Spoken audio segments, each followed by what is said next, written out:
Give someone a fish and they'll eat that day. Teach them how to catch a fish and they'll never go hungry. Proverbs like this remind us how learning skills helps to move us towards self-reliance. This is never more true than with critical thinking. Memorize the solution to a problem and you may master that particular problem. Improve your critical thinking and you'll give yourself the tools to create your own effective solutions to a multitude of unfamiliar problems. Critical thinking refers to a diverse range of intellectual skills and activities concerned with evaluating information as well as our own thought in a disciplined way.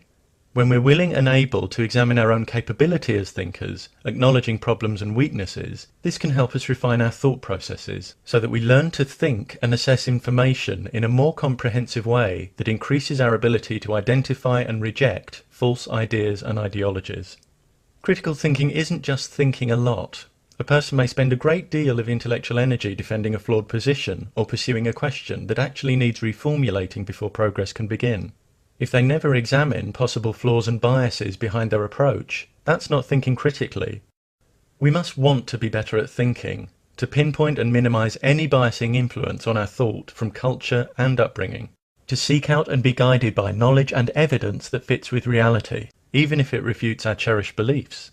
Indeed, when we think critically, beliefs tend not to be cherished, but held on the understanding that if they're shown to be unfounded, a change of position is the most appropriate response. Critical thinkers cultivate an attitude of curiosity and eagerness to widen their perspective and broaden their knowledge, and they're willing to do the work required to keep themselves properly informed about a subject. They recognize that explanations must actually explain and be testable to be worthy of serious consideration, and that legitimate theories clearly define the circumstances in which they'll concede defeat. Critical thinking embraces skepticism. Skepticism doesn't mean an indiscriminate rejection of ideas, as some mistakenly believe. It refers to doubting and suspending our judgment about claims with which we're presented, so that we don't simply accept claims which might be unjustified, but first take the time to understand them, examining the reasoning and possible assumptions and biases behind them.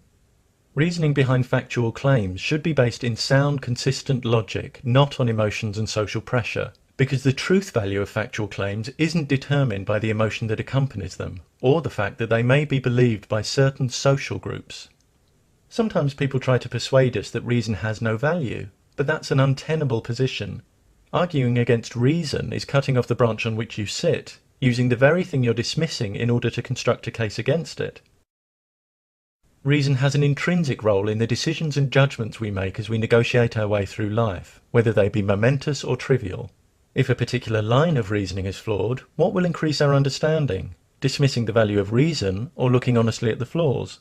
A lack of respect for reason or evidence, or any number of obstructive character traits, will sabotage one's capacity for critical thought. One of the biggest barriers to critical thinking is an unwillingness to see complex issues in anything other than black and white terms. If one sees only two options when more exist, this constitutes a false dichotomy. Consciousness is often presented as something that's either an eternal immaterial entity or reducible and identical to brain states, when in fact there are various other positions. Many divide people into those who accept evolution and those who believe in specific gods, when these categories are not mutually exclusive. If we think in false dichotomies, we'll tend to draw false conclusions. For example, by judging that if option A is false, option B must be true. We may also misrepresent others by wrongly assuming that if they don't hold attitude X, they must hold attitude Y.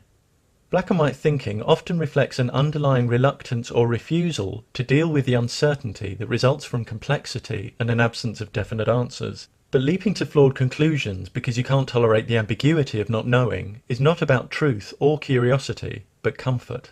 The critical thinker can handle uncertainty, preferring to be aware of their own areas of ignorance, and they can wait for valid evidence and evidence-based answers. Critical thinking provides each of us with the keys for unlocking our own intellectual independence, leaving us willing and able to explore and solve problems for ourselves. It moves us away from rash conclusions, mystification, and a reluctance to question received wisdom, authority, and tradition. It moves us towards intellectual discipline, the clear expression of ideas, and the acceptance of personal responsibility for our own thinking.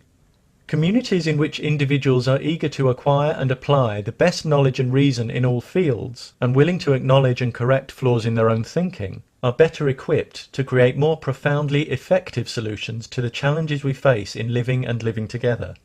When we teach and encourage critical thinking, we empower individual lives and invest in our collective future.